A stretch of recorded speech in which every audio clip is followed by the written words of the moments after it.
Wes and Avery cook Islam. This is interesting. Have you looked into the Wait. Quranic manuscripts and the claim of perfect preservation?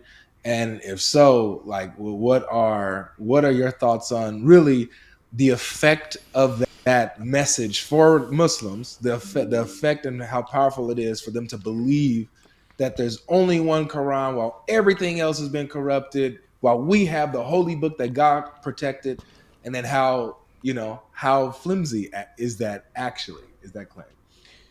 Yeah, so I did a talk at a university a number of years ago, and that recording is on my YouTube channel of what I talk about the controlled transmission of the Quran versus the uncontrolled transmission of the New Testament text. I Mm-hmm. break down a little bit of that. We have these manuscripts. In fact, one of the papers that I wrote in graduate college was just after the discovery of the Birmingham Quran, and so I contacted some of the people at Birmingham University who are going into looking at that and the textual variants that existed there, particularly in comparison to some other early Quranic manuscripts like the Topkapi Yeah, manuscript and the Sa'ana palimpsest that have textual variants among their kind of early transmissional texts. yeah, But to be totally honest with you, um, Avery, I don't know if what your experience is, but uh, getting into the weeds of that, I often find less effective as just going into the Quran and talking about how the Quran addresses the Torah and Injil, the Gospel and the Torah, and how the author of the Quran does not seem to have any semblance or kind of idea that there is a kind of level of corruption that's going on in the text. In fact, in Surah 5, verse 46 and 47, the Quran lays out a chain of custody that yeah, God sent down the gospel to Jesus, confirming the Torah, which continued in the guidance and light that it possessed. And it says yeah, that the people of the gospel, in other words, Avery, you and I, Christians, yeah, must yeah, judge by what God has revealed to us in the yeah, gospel. And if we don't do that, guess what? We're the defiantly disobedient. yeah. And so We're the when I talk to rebellious. Muslims, yeah, and so when I talk to Muslims, I simply say, hey, I don't want to be the defiantly disobedient before God. The Mhm. problem is, though, if I look at the Quran and I obey what it's telling me to do there, and I judge the Quran by the gospel, I find the Quran false. So if the Absolutely. Quran is true, it's false Yep. because it is not in conjunction and continuity or in agreement with anything, anything in the gospel. And so I think the Quran really has a problem because I Hmm. don't think the author of the Quran had ever read any of the biblical Old Testament or New Testament, but assumes they know what it's talking about. And then on that assumption says some very naive and foolish things. Yeah. One, I would say that's my favorite argument is the Islamic dilemma. It's what I say when people always ask me what should I learn when it comes to Islam and what's the first step. I always tell them learn what the Quran says about the Bible because you'll be astonished and there's no escape from it. The Quran defends the Bible so that you don't have to against a Muslim. The Quran has already Mm. done the work Really? for you. You don't have to do anything. Just remember these few verses and you'll be just fine. One of the verses that I've been using a lot lately, and then the topic that I run with this is the Quran says that the Bible is the authority over the Quran. And they're like, what? No, absolutely not. The Quran is the criteria, and it's the new book. It's the last revelation. I will, well, no. According to the Quran, it tells Muhammad in 1094, if you're in doubt about that which we revealed to you, then go and ask the people who've been reading the scripture before you. Truly, the Lord, the truth has come to you from your Lord. So, what is this saying? This is saying, hey, Muhammad, if you're doubting this revelation, if you're doubting the Quran, go check the previous scriptures. It'll clear up your doubts because you'll see that it lines up with that. But and if it doesn't line up with it, then Muhammad would know that his revelation is actually not really from God and it's actually a lie. So what's the authority here? The authority is the Bible, even in the Quran. So then what do we do here? What do you do as Muslims? Hmm. This is interesting. Let me know your thoughts in the comment section, by the way. What you think in Because regards you to have to this. admit this. Oh well, what you have it's corrupted. It's corrupted. Okay, so is Allah telling Muhammad to go rely on corrupted scripture to clear up his doubts about the Quran? That makes no sense. Help me understand Yeah. that.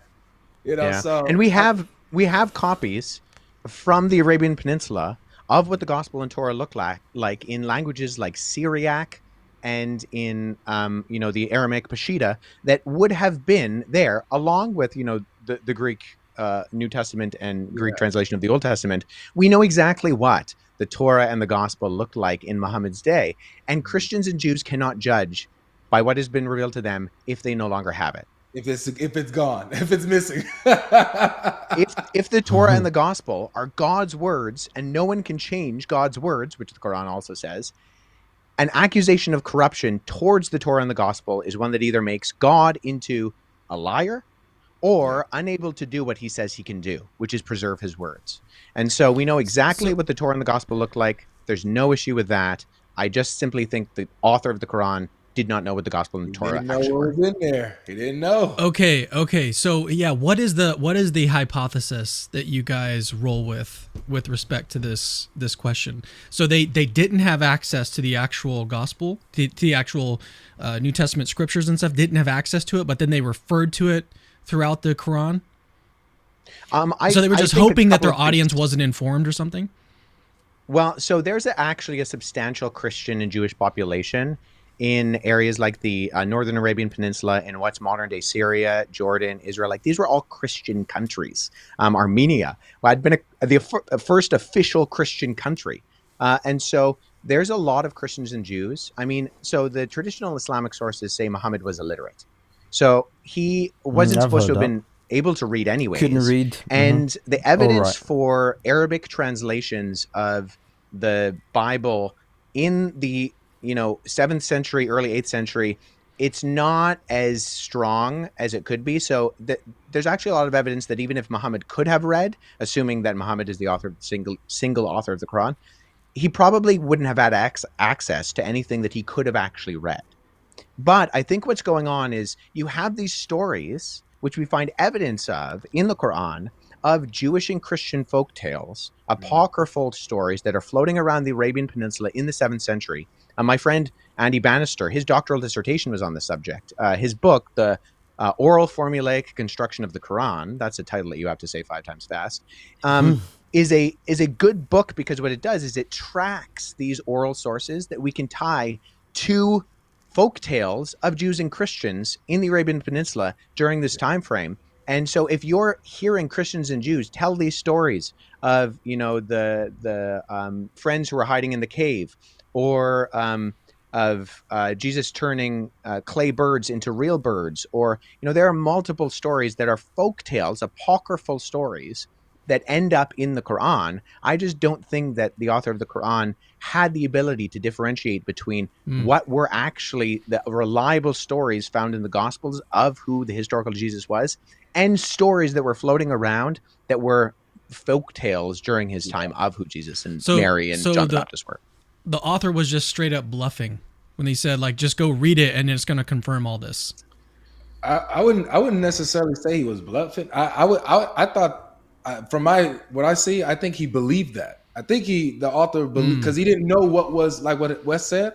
He doesn't know what is real in the previous scriptures or what isn't. He's familiar with stories that he's hearing. So with this stuff, and he puts an Islamic twist on it, and so I genuinely believe that he probably believed that yes, it would what I'm saying would confirm and line up to some degree of what you guys have. You know, And then it That'd just so amazing happens that belief. it doesn't. Yeah. yeah, it just so happens that it does. He doesn't know. He's ignorant of what's in there. But to Wes's point, you literally have hadiths, Cam, that talk about Muhammad being like hearing the stories. Like there's one hadith that says that there were Jews who were reciting the Torah and then explaining it in Arabic to the Muslims, and so they're hearing them give their narrations of what they think the Torah is and having it and explaining it. And then also there's a hadith that talks about Muhammad's closeness with this man named Waraka, who is supposed to be some type of Christian around that time. I think a lot of people allude to him being a Gnostic Christian.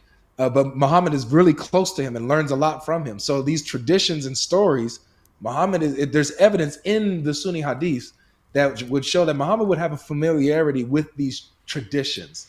with these folk tales, as Wes said. It's in their hadith. So, yeah. Yeah. There is a great book, Interesting. if people are interested in this topic, by a guy named Gordon Nickel, and it's called The Gentle Answer to the Muslim Accusation of Biblical Falsification.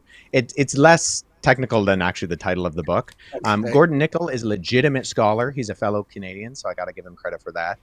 He taught at the University of Calgary, I believe, for a number of years. But then he left academia to go be a missionary in India for I think it was 2 decades, like a long time.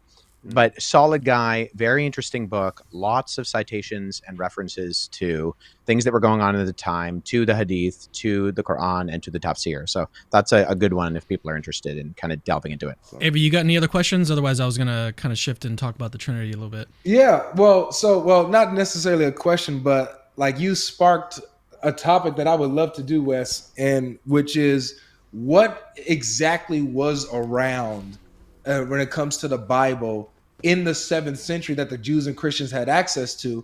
Like, I think that, giving people a perspective of what actually was there would kind of, I don't know, give a good frame of Shape. what we're working with here. I would love to tackle that. Wow. someday. So this is actually way more interesting than I thought, to be honest with you.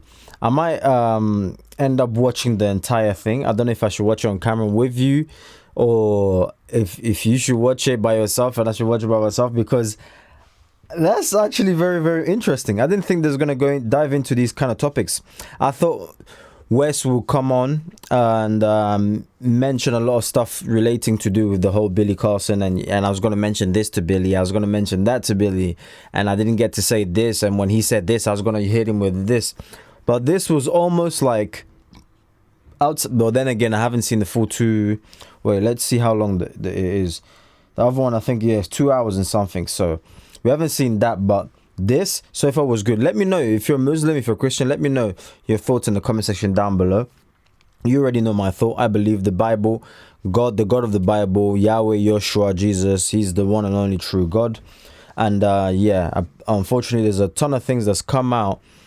In fact, a bunch of things I'm gonna say, because one of my other videos was taken down, so I'm gonna say in my Patreon. So if you want to join my Patreon, link in the description down below. If you can't find it, then comment and I'll be able to guide you there. But God bless you, stay safe, my brother, sister. See you in the